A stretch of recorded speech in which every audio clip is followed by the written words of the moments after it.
Welcome to Real Good Fishin' Buddies. In this episode, Marc Granger will show you how to systematically break down, clean, reassemble, oil, and grease a bait casting reel.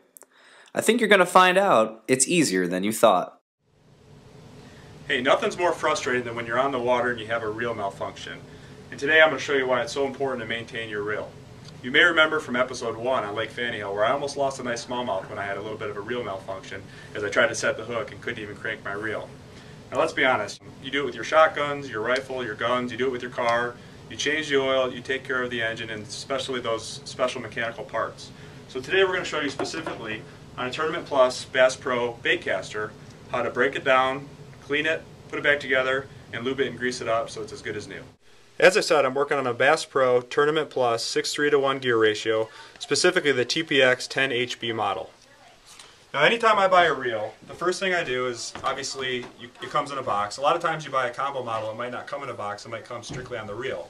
But if your model does come in a box, odds are it's going to come with a few pieces of pertinent maintenance pieces.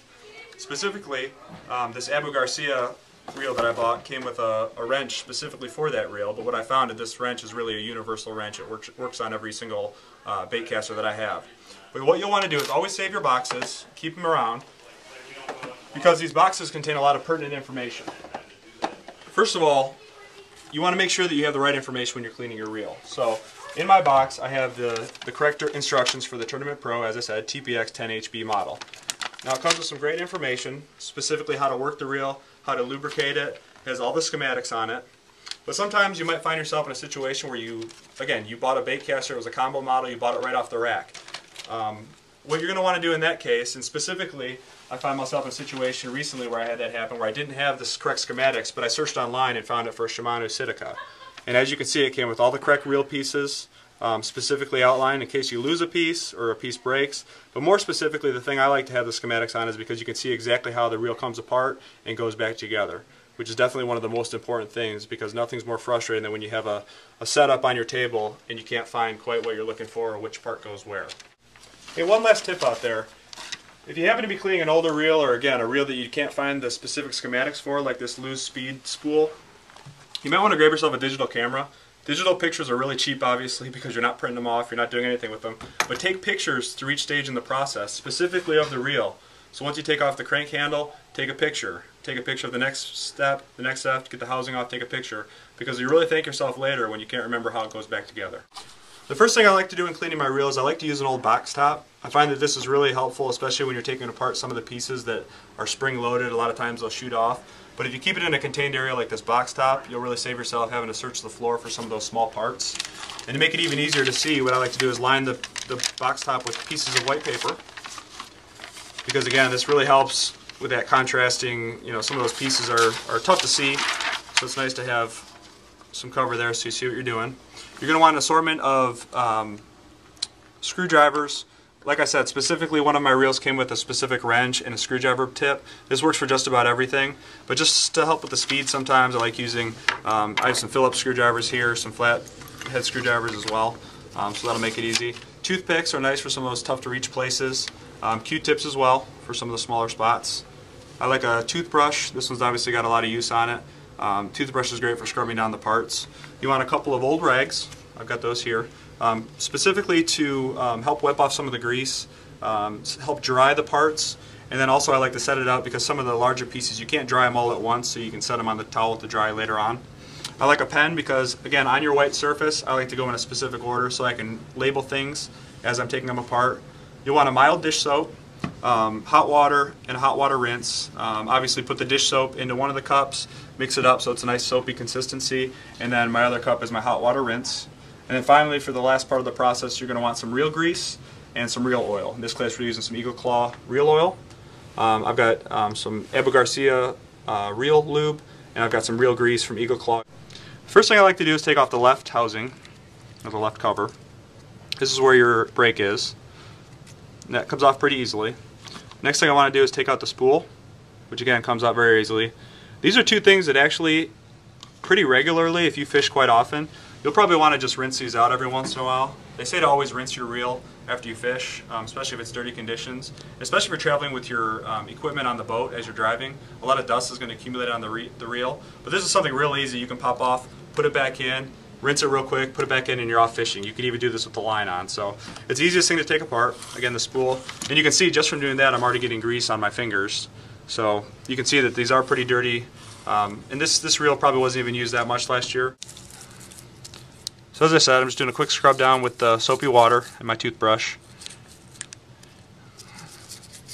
It may not look dirty, but this is really good to get it soaking in there, help break down some of that grease, oil, and dirt. And then I rinse it off. And this is one of the larger pieces that I said I like to use where I set it on the towel after I dry it, because some of these interior spots I'm not going to be able to get all the way dry. So first I'm going to scrub it real quick with a rag. Get all that outside water off, get as much as you can off.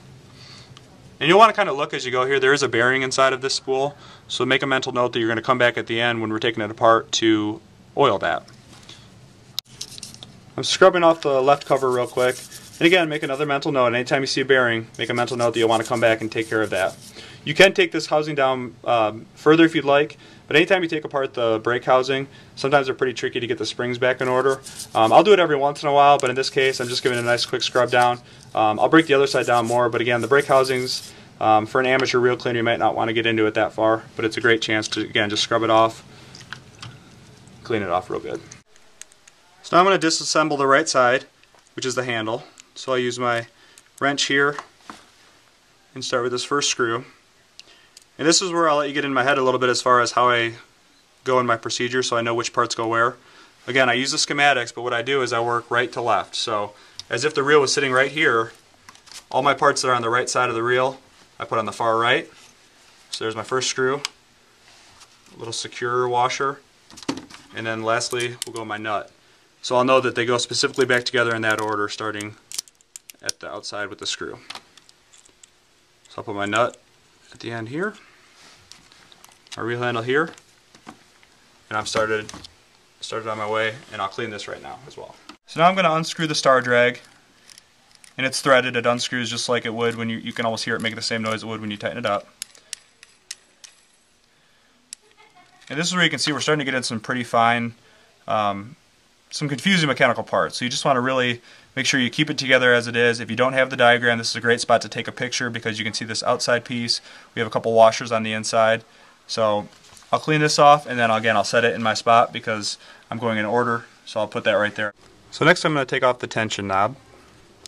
And again, that's the threaded part. It comes off pretty easily. And you'll want to take mental note again that there's a bearing in this spot as well. Usually the bearing doesn't come out quite like that right away. And then there's a couple internal washers as well. So you're going to want to clean the bearing real good, set it aside, and it goes right in there for the cast control. This is my cast control area. Because a lot of these bearings look alike, I just want to make sure I make a mental note that that's where my cast control bearing is.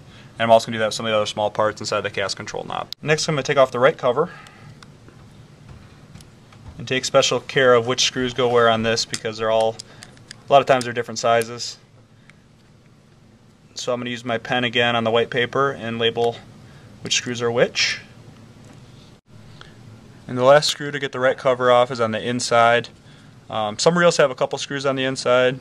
Some I imagine probably don't have any. So you just got to look around. If that cover doesn't come off right away, there's probably one more screw somewhere that you need to find and unscrew. So now on the right cover, I'm just going to slide the bearing out. Sometimes it's kind of tough to get out, sometimes it comes out pretty easily. This reel, you can see, has a lot of grease connected to it at this point, which when I put them back together I'll talk about how you don't want to put so much grease on it. This is straight out of the factory. It helps gum it, gums it up a lot and it attracts dirt, but you can see already how much dirt is in this reel, and we'll show you more in a little bit here. On this right cover, here's a great example of why you don't want to put too much grease on your reel. You can see this is all grease. It has attracted dirt. So I've got a lot of the other main parts off the reel, but now I'm going to take off the main drive gear.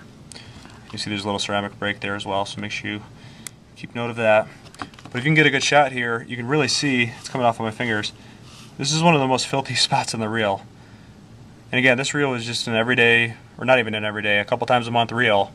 and it really shows you how nasty and grimy it is. You didn't think that reel was greasy? Look at the edge of my wash cup and how much of that dirt and grease has gotten. This last piece that I'm pulling off is called the ratchet. And you want to take special note of which way the gears of the ratchet are facing. So they're all leaning, I would call that clockwise. So I'm just going to remember, and actually I'll write it down on the paper too, that it goes clockwise when I put it back together. Once you pop off the hood, you'll get access to the worm shaft, which is a really important part, and it gets probably one of the parts that gets the most dirty. And you get that off, it's pretty easy. There's just a slotted piece here. Now, one of the most difficult parts to find when it comes off is the E-ring, and you'll see it's kind of like an E shape or a C shape. There's one on that side and one on that side of the worm shaft. And they're really tough to get off, but that's probably one of the #1 reasons that I like to use a box top, because when you pop them off, sometimes they go flying, so I use the box top to really contain them as I pop them off. And I use 2 screwdrivers to just kind of force them off. Scrub your worm shaft down pretty good, because this is a part that it's exposed, so anytime your rod and reel is just sitting around, it's getting dust on it. On the worm shaft pipe, this is a great time to use your Q-tips. Get in there good and get it cleaned up. The last thing you want to clean real good is the frame assembly. If you're a novice reel cleaner, or maybe it's your first time, you might not want to touch all the frame assembly pieces. You can see that it's the push button part that engages the reel or disengages it. And you see that there's a lot of spring-loaded parts. Sometimes those are kind of tricky on how to get them back together. I've done it a couple times on reels, but for the most part, clean it real good, rinse it off, scrub it, and you'll get it pretty clean. Now that everything's washed and dried, I'm going to start reassembling it. I've already put together the worm shaft. I haven't added any oil to it yet. I am starting to grease up some of the parts as well. You want to add grease to the spots that are touching other gears. Adding a little grease. And then I've got a bearing as a part of my next step as well. So you can see I've just followed my order on my sheet to get it back together. Everything fits on pretty easily. Now I've got my bearing. I'm going to add just a drop of oil. Then you can use your toothpick to spread that drop of oil around the bearing. Screwing on the star drag. And you want to cinch this down a little bit. You'll hear it click a couple times like I mentioned before. Take note of all the places that had bearings like I mentioned before, and add a little bit of a drop of oil. Let's stick that back in. And we're also going to want to add a little bit of grease to the worm shaft. Then a little bit of oil to the pipe. I always like to add a little drop of oil to the handle at the end, just to make sure that they're nice and oiled. When you're done, rub your reel down and get all that grease and oil off of it, and you're all set. The reel's as good as new. So as you can see, just about anybody can clean a reel. So who knows, maybe instead of buying that new reel this year, recondition one of your old ones and use that money for something else that you can use out on the water. Here's looking forward to a great 2011 fishing season with real good fishing.